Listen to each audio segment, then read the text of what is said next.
vous faire le compte rendu du F3SCT qui s'est déroulé le jeudi 2 octobre. La blanchisserie.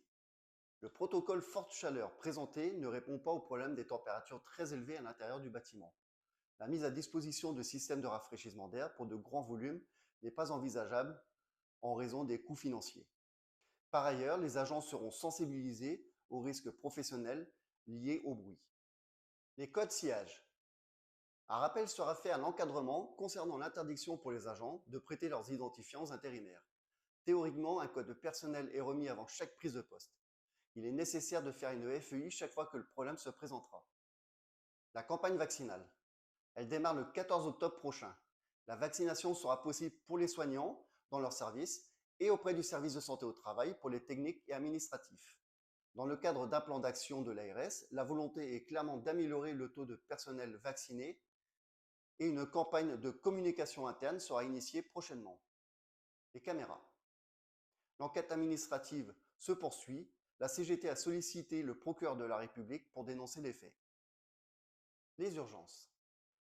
L'enquête paritaire est également close.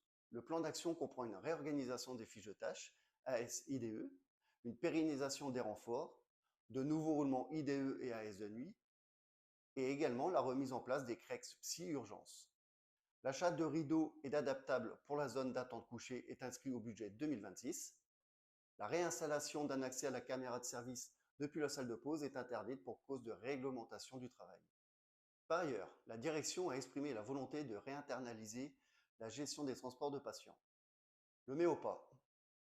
La CGT a alerté la direction sur les risques liés à l'inhalation de ce gaz par les personnels. Se basant sur des études réalisées par le CHU de Rennes, l'établissement va agir pour réduire, voire supprimer les effets indésirables pour les soignants exposés au protoxyde d'azote.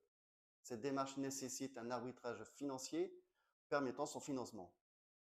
La psychiatrie. Le planning de déploiement de l'anonymisation des blouses pour les services d'admission sera communiqué mi-octobre. La QVT.